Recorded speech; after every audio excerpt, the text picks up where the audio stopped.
All right, what's up guys? So we're going to take this LS transmission apart. It sounds like a couple of the bearings, or one of the bearings, probably the input shaft bearing, is kind of beat up. It's making some noise when you turn it, and it's also, you can hear some of the balls are kind of loose. So that's a telltale sign that one of the bearings are going out.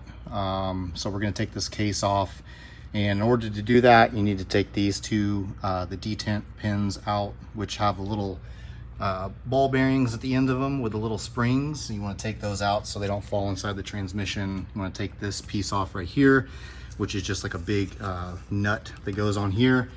And then you want to take this bolt out right here, which is that holds the reverse pin that the reverse gear sits on. And then of course all the 12s that go all the way around the outside of the transmission. I'm going to open it up and we're going to see what's going on inside here. So got the case off. Once you get all the bolts out, what I normally do is I kind of smack it around the edge with like a dead blow, try to get it broken loose a little bit, and then you can actually pry up underneath here, and then there's also a little spot over here you can kind of pry on. It usually comes apart pretty easy, and once you have it broken loose of the seal, literally you just bring it straight up and you're good. And then obviously set it aside, and looking inside, yep, it definitely looks like there's some of the bearing remnants right there. And if you look at that bearing right there, it's definitely smoked. So we're gonna have to pull this gear set out and then pull that bearing out, and we'll get a new one, get this back together, go over it, make sure nothing else looks iffy or messed up, and then we'll put it back together.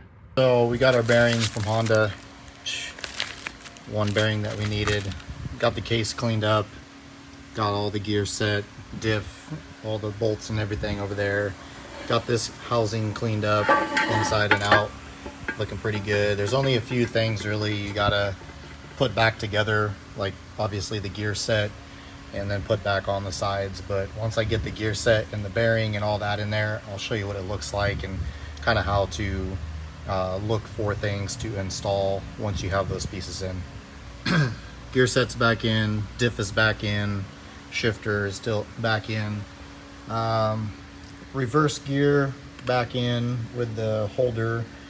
Got to put this back in after you put the gear set in, and just make sure all these are lined up. Make sure this pin is in the proper location. It is kind of a pain in the butt sometimes because it doesn't always go back in the way you come out, because sometimes these gear sets shift on you and you don't really know what position this is in, so you kind of got to finagle it around. But this pin will drop in through here. You remove this pin to take this piece out. There is no bolts or anything in there, so it's just this pin right here just comes out and then slides back in, and it's got a little notch on the bottom down here where it goes into to make sure that it's lined up. And once you drop that in, then all the shift forks and all that will line back up over here. So this is pretty ready to get put together. The other thing that you really need to pay attention to is inside this housing.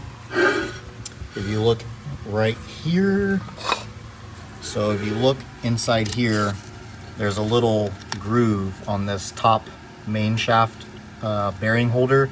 So there's a groove that like where my finger is, there's a little edge right here and a little edge right here. That right there goes to this piece right here. So as you can see, this piece just floats around. But when you put this thing together, you want to make sure and have this lined up to where it goes in that slot in the case. So just make sure and look for that when you're putting the transmission back together.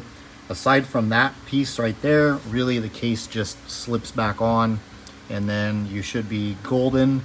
Of course, you gotta clean up all the outside and then put RTV or Honda Bond on the outside, and then seal the case together to make sure it doesn't leak. But that's really pretty much it.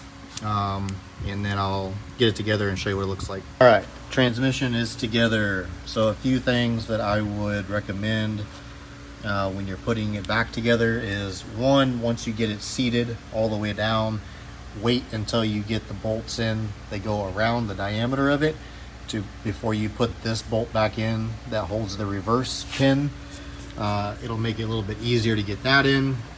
Also, when you get all of it done and torqued down and all that, you're going to want to put these two 12s back in for the detemp pins.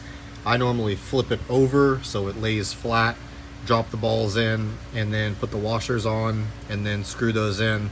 One thing you do want to watch for is that when you're screwing these in and it doesn't, and you can't screw it like all the way in by just your fingers before you put a wrench on it just to give it the final like torque or tightness, then you probably have an issue, like the ball is not centered and you're about to smash it into the opening or the side of that bolt. So make sure that those go all the way down as far as possible. I mean, they should be basically look like it is right now, just finger tight before you put a wrench on it and then torque those down.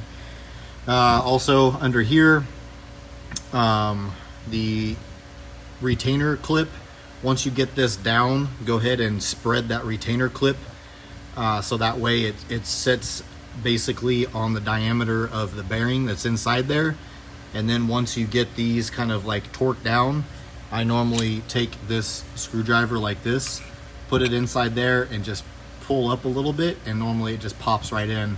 A lot of people try to get this put back together before they get everything done, and it just causes issues with trying to get that clip ring in there seated.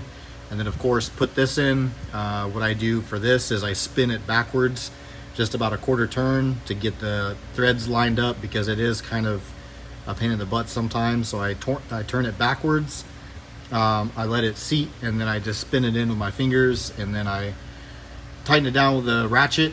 And then with the ratchet I kind of just give it a few little bumps with my hand to where it's tight. You will crack this case if you try to over tighten it, and then you'll have a bigger issue on your hands. So just torque it down with the wrench, give it a couple bumps with your palm of your hand, and you'll be good. Also, this doesn't need any sealant on it as well. I see some people that put sealant on it. They don't come with sealant from the factory, so we just put it together back like it is factory. And then we've got a little bit of sealant coming out all the way around the transmission. If you have like huge like gobs of sealant coming out of this all the way around it, I wouldn't recommend that, because if it's on the outside like that, it's probably on the inside as well. So just put enough on there to where you get a nice little even squeeze out like that, and you'll be golden and good to go. And then yeah, so we got another transmission LS ready to go. If anybody needs one, they're usually $650. Just let me know.